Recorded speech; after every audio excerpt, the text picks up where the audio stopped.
Bonjour à tous, salut et fraternité. Tout d'abord, je lis un commentaire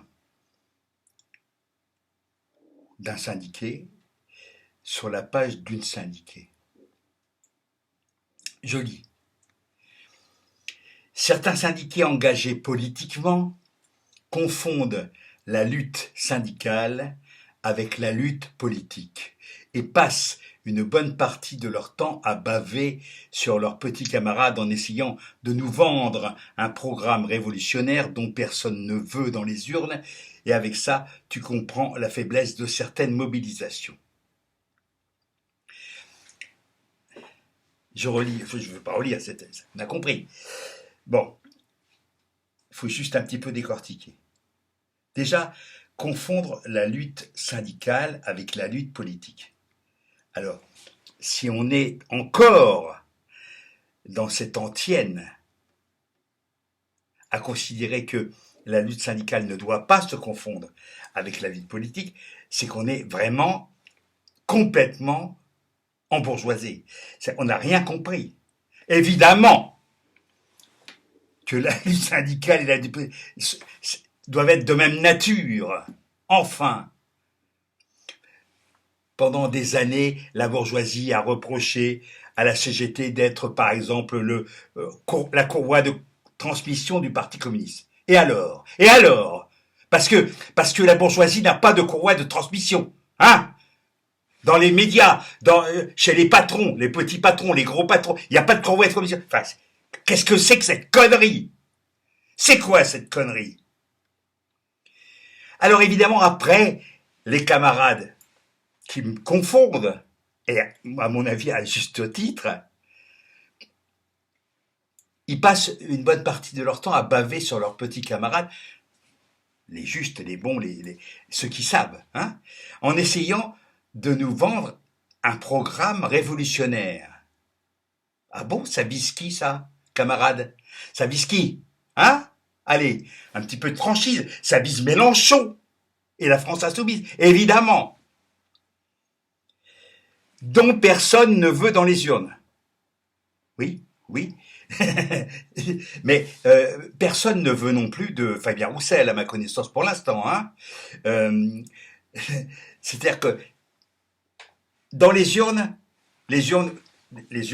c'est la loi, c'est nickel, tout va bien.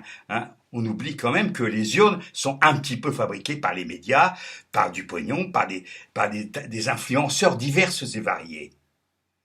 Ça, il ne voit pas, lui, là, notre syndiqué maison, là. Hein? Il voit pas. Alors moi, ça me rappelle, mais j'aimerais ne pas avoir à faire ce genre de critique. Ça m'emmerde. Mais ça me rappelle étrangement quand même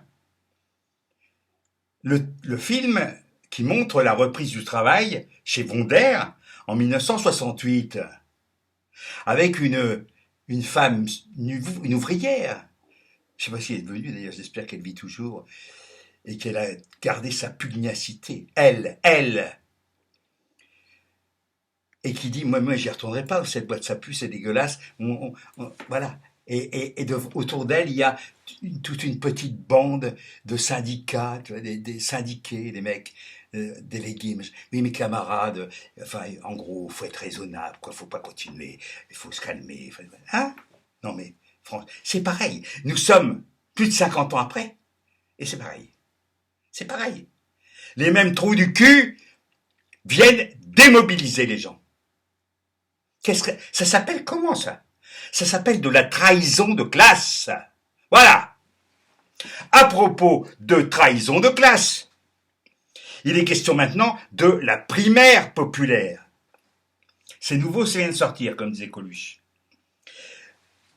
Des individus qu'on ne les connaît pas, on ne sait pas d'où ils sortent, hein, mais ils existent, hein, ont lancé l'idée d'une primaire populaire pour départager Jadot, Mélenchon, Hidalgo, Roussel, Montebourg.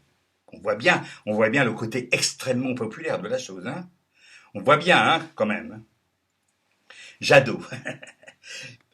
Hidalgo, rien que le nom fait rire. Roussel, qui a, je le rappelle, défilé avec les keufs, Et avec notre crétin en chef, Zemmour. Hein? Vous vous souvenez, ça, c'est pas vieux, hein? Montebourg, Rion, Montebourg. Il faudrait faire quoi? Un référendum, faire une primaire pour départager tous ces gens-là avec Mélenchon. Non mais on rêve là. On rêve là. C'est quoi ça? C'est quoi? Quel est le but de ça? La démocratie, mais ça fait rire. Je le répète, la notion de primaire est une notion totalement héritée des États-Unis, de l'histoire des États-Unis, avec leur mode de scrutin. Bon, j'ai pas envie d'être américain, absolument pas. Les primaires à droite, ça va être une catastrophe, ça va être une catastrophe. On l'a vu déjà. Les primaires, ceux qui se sont présentés n'ont pas été élus. C'est tout. Les primaires, pour la droite, c'est une idiotie parce que finalement, la droite, c'est un petit peu le bonapartisme. Il y a un homme, il y a un représentant, voilà, un chef. Moi, j'y crois pas, mais si on est dans ce trip-là, soyons cohérents. Allons-y. Moi, j'y vais pas, je m'en fous, c'est la droite.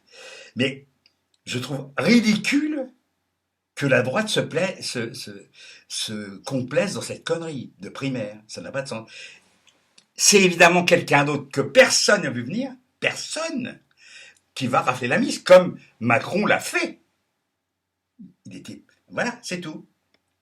Enfin, est-ce qu'il était dans les primaires? Je sais plus, je sais même pas. Non, je crois pas. Enfin, il faudrait que je me rappelle. Voilà. Donc, en tout cas, maintenant, alors, il y a déjà eu, les socialistes ont lancé les primaires de la gauche socialiste, si on peut dire gauche socialiste. C'est un oxymore. Moi, je veux bien, mais non. En tout cas, j'espère que Mélenchon ne se prêtera pas à cette comédie, à cette fumisterie, à ce cirque. Sûrement pas. J'espère pour lui et pour nous qu'il va garder. Il s'est présenté, quoi. À tort ou à raison, on va dire plutôt à raison, mais honnêtement, je le redis, j'aurais préféré que ce fût Ruffin. On sait bien que ces institutions ne sont pas faites pour nous. Elles sont pas faites pour la gauche. Je veux dire la vraie. Elles ont été faites par un général, hein, tout talentueux soit-il. Et voilà. C'est une constitution bonapartiste, la Ve République. Voilà. Très bien. On est bien obligé d'en passer par là, ou alors on fait la révolution. D'accord? Et comme le dit mon camarade communiste, CGT, vraisemblablement, ça n'est pas l'ordre du jour, en tout cas chez eux. Voilà, c'est tout.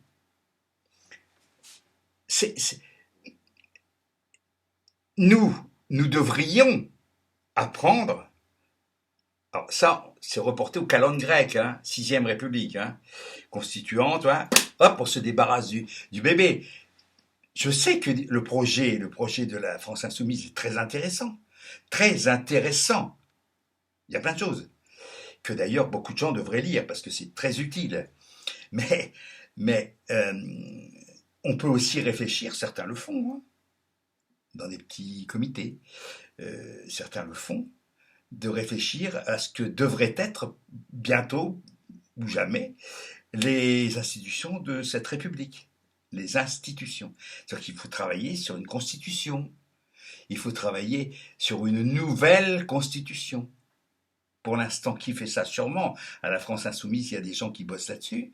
Mais en tout cas, ça, c'est utile. Et ça, c'est urgent. Même si, il ne faut pas confondre la stratégie et la tactique. Hein.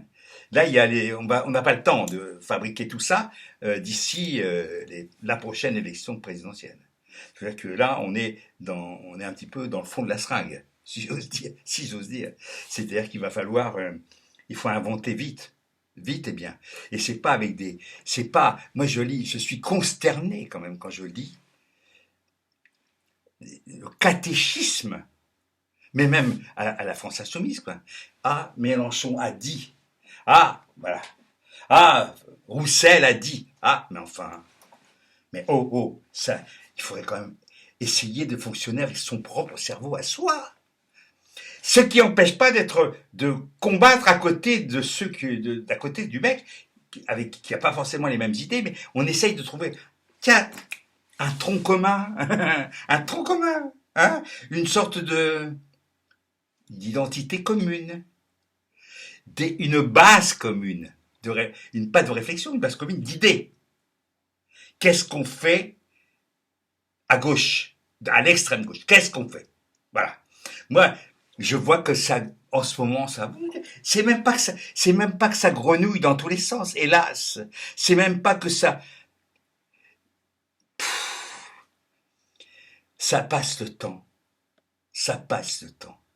Voilà. Et le temps, c'est précieux. C'est très précieux. Il faudrait vraiment devenir un tout petit peu plus efficace. Un tout petit peu plus.